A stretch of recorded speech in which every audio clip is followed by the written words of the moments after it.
So past couple weeks we have been working on knee on belly, some basic attacks from there, some basic escapes.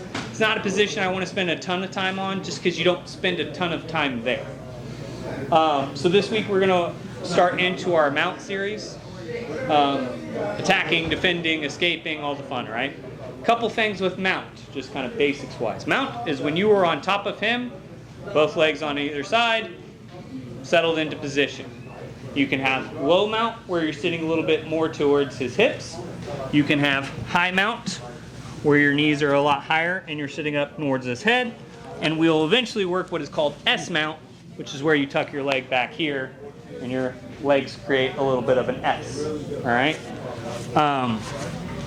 That'll be some of the stuff we work on kind of as we progress. As far as the bottom man, on average, most of them are going to be doing what I would always affectionately refer to as the home alone defense.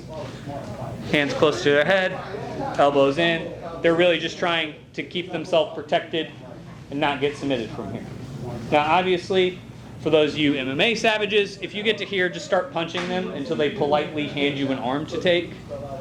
But for the rest of us who play civilized games, you obviously got to do other things, right? So when we're here, obviously, just kind of yoinking his arms up is going to be fairly unlikely. So you have to fight unfair. So when I'm here, if James got his hands wherever, I don't care if he's got them crossed, here, doing whatever, all I'm going to do is I'm going to pick a side. For me, I always like to have my right hand near the head of my Americanas. So I'm going to pick this arm here. My top hand's going to go to the wrist. My bottom hand's going to go kind of cupping underneath his elbow. And I want to get to where my chest is right behind his forearm. I'm going to extend, not using my arms. I'm not going to fight James arm to arm. He lifts a lot more than I do. Not having a kid thing, he gets a little more time to lift than I do. Right? So I'm not going to fight arm to arm with him. I'm going to use my hips, legs, and back, fight him unfair. So I'm here. I'm going to extend and push that arm across. Once we get here, a couple things I'm going to look for pretty quickly. Once I get the arm here, I don't want to stay overextended like this. I want to scoot my hips back, right? Because if I stay way over the top here, James is going to start escaping and doing unnecessary things. So when I get here, as soon as that arm plants, I want to pin it to the mat with my top hand. I want to slide my hips back. My elbow, I'm not just leaving it gently next to his ear. I want to move his neck that little bit. So I'm going to drag that elbow into his neck. All right. My outside hand is going to come underneath his tricep and grab my own wrist. I'm going to throttle his wrist forward, and then very slowly I'm going to pull his wrist down and elevate his elbow. All right. Very simple Americana, just from that mounted position. So we're here, I'm doing things, I'm trying to smother James because I'm a jerk, all those fun things, boom. I get his hand here. Get my chest behind it, fight, get that hand pinned to the mat, instantly settle my hips back down. Drag that elbow in, and underneath that tricep, grab the wrist. Once again, throttle that wrist forward, drag down, raise elbow. Realize, guys, if I'm sitting here and I've got James's elbow pointed straight up, I've done something terribly wrong. You've missed a detail somewhere, generally either in the elbow throttle or getting his arm into proper position. So make sure, take your time, get the details right on this. It's the difference in between getting a quick tap and feeling like the guy's got Gumby arms. Questions on this? I feel like I've been trying to get back into these, and guys are always frantically reaching over, trying to grab their own hand, still support. Do you think about that at all? So if I'm here, and let's say, Hackett's a pretty fairly strong kid. Let's say he reaches over and tries to start grabbing his own hand or anything here. I shouldn't be too terribly worried about that. Now, what I'm actually more worried about generally defensively is him getting his head inside my elbow. So a lot of guys are going to start going there, and that's going to be what actually messes me up more than anything. If you're getting to where he's grabbing his own hand a lot, whether it's over the top like this, or a lot of guys will grab here, you're not creating enough elbow pressure this way. Okay.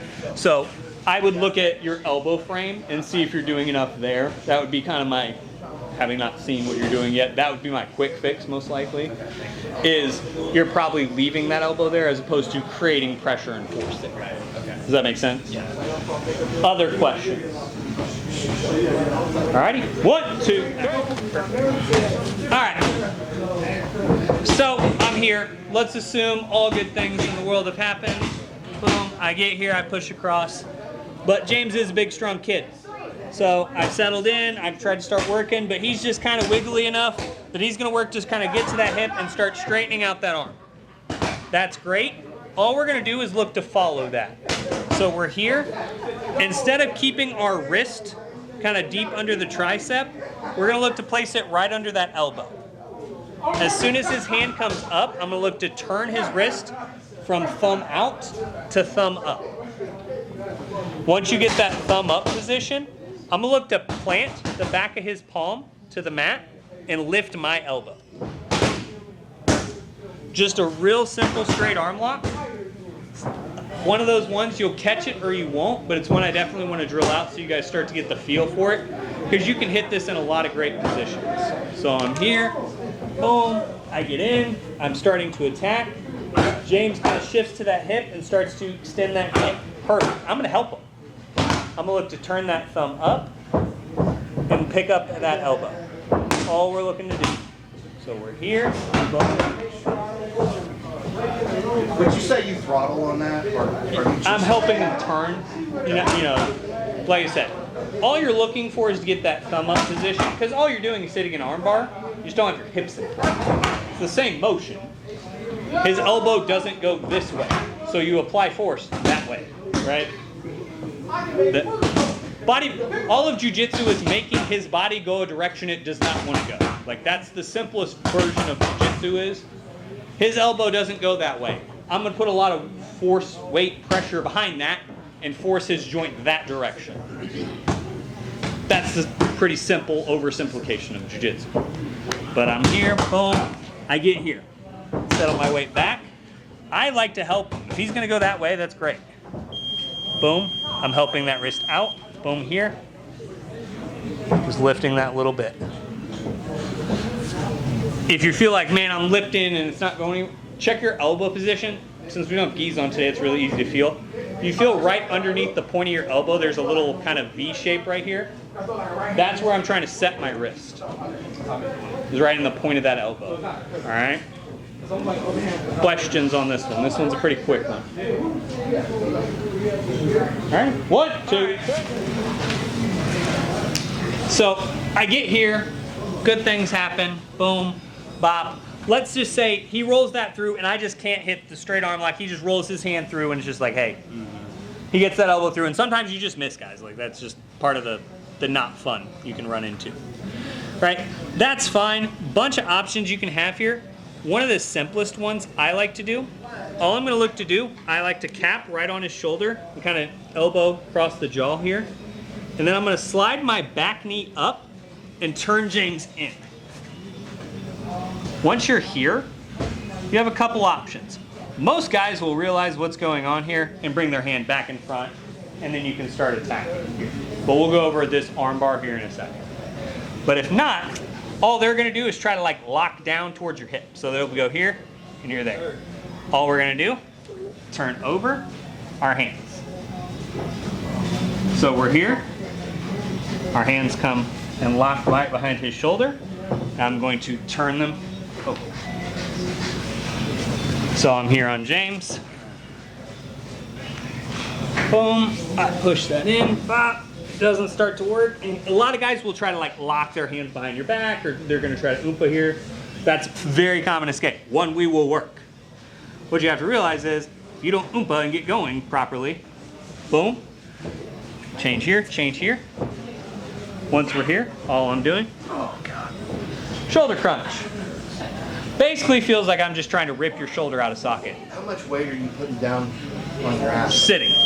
Down heavy? Yeah, I'm sitting here because I don't want to get oompa here. That is, so if James locks his hands here, so like what happens a lot of times is guys are going to lock and they're going to try to roll that way. So I have to be here.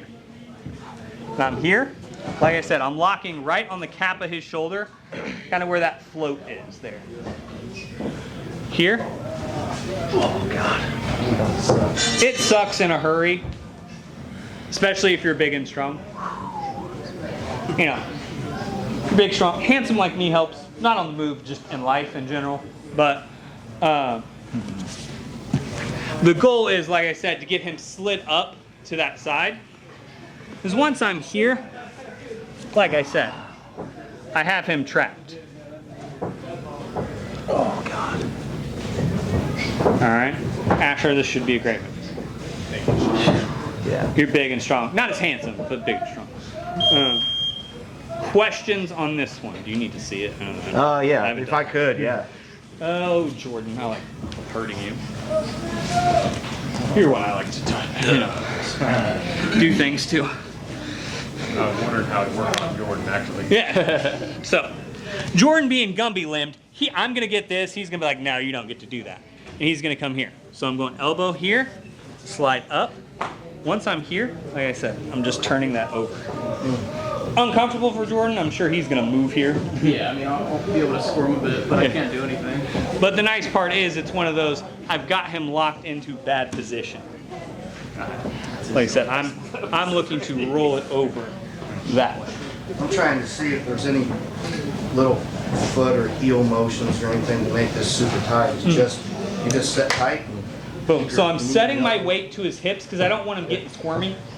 So I don't want Jordan's squirminess to get in the way. When I'm here, I'm trying to keep everything pinched. Like I'm almost like you're curling to your chest and turning. So I'm here, here. Boom. He rolls it through. I don't appreciate that. A lot of guys are going to lock on your hips, and that's where I like this one, because I like to step this leg up anyway when guys lock there. So when I get here, I'm set.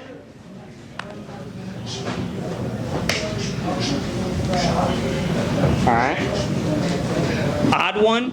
It'll take a second to get the feel for it, but once you do, it can be a really successful one. A lot of you guys will feel this in your shoulders. All right. 1, 2, 3. Alrighty then.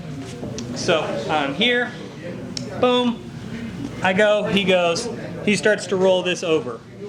Now, a lot of guys, when you get here, are going to try to lock their hands and do all that stuff to try to start to roll and buck off, right? Couple things. As soon as his hand rolls over, I have to get that space and start to turn that head this way.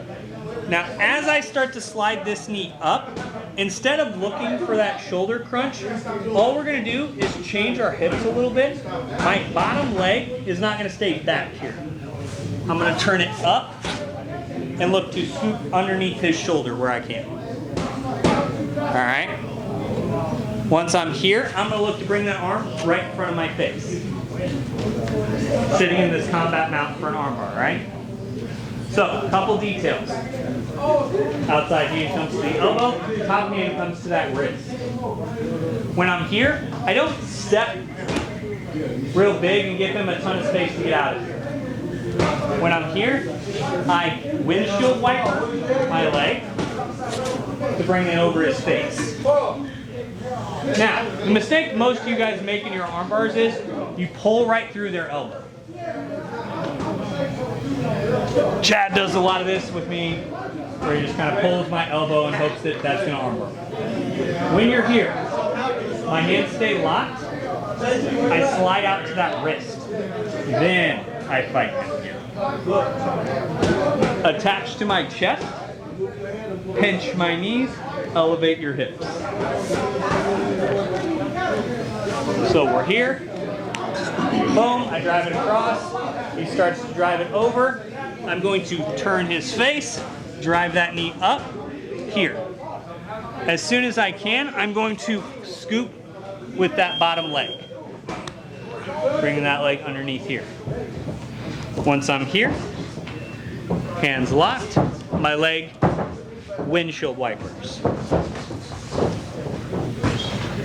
Hands come to the end, attach it to your chest, extend it out. Pinch the knee. knees, elevate the hips. All right. Questions on this? So I mean, if they got a really strong grip, you just gotta have to be patient with it and try to work it out. So a couple things, if you get a guy with just real stubborn grips, if I'm here and I'm trying and it just won't kind of break, always use your bottom leg through their elbow. So what a lot of you do is try to fight with the top leg because it feels more natural. Problem is, the second you get the pressure off his head, he's going to start escaping. So you have to keep this leg heavy and fight here. Fighting with kind of that kickstart through his elbow motion. Then look to be there. Another easy way you can get that grip to break that I like, once again, use that bottom leg, pull his elbow forward, reach with your top hand, pull it up. So if James gets his hands locked right, and I get here, I'm just going to keep that elbow kind of tucked tight here, reach behind, pull that elbow up, then look to finish him up. So those are two quick breaking options. Those are the two I use the most. If I'm not just going to bicep slice or you would do something else, those would be the two I like. Other questions? When you fall back, do you want it to be perpendicular or do you want to So I want to fall back anywhere from perpendicular to towards his legs. So the other thing you don't want to do when you fall back here, so let's say I'm here, boom, I don't want to fall this way. That's giving him his hitchhiker escape. You can fall directly 90. You can fall more towards the body, but don't fall towards the head. Other questions? All right, one more time. Here, fighting with James. Boom. He starts to roll that through. I don't like it. Boom. Scoop that leg up. Bring that arm in front of your chest. Once you're here, set your grip. Windshield wiper. Bring that leg in front. Heavy leg pressure. Break grip as you see fit. Attach to chest. Pinch knees. Elevate hips. All right. One quick one, just an option-wise, if towards the beginning of that, right as they escape their shoulder, if they start to roll towards their back and like maybe try to go to turn or something, are you going to always try to follow that arm there? Or are you just going to look to the back and change your mind? So, depends on their commitment level. So, if I get to here, right, and I haven't crossed my leg over and he's just like, oh shit, turtle, and he starts going this way, I may, kind of backpack drill here. But I'll be honest, I'm going to probably try to stay into kind of a more compound mount. I may let him come to like his full side, but I'm not letting him turn his hips over if I can avoid it. Does that make sense? Like, if he's fully committed and just kind of dives to his face there may not be much you can do to stop it, but if possible, stopping him from going there is going to be my best choice. All right, driller out. 1, 2, 3.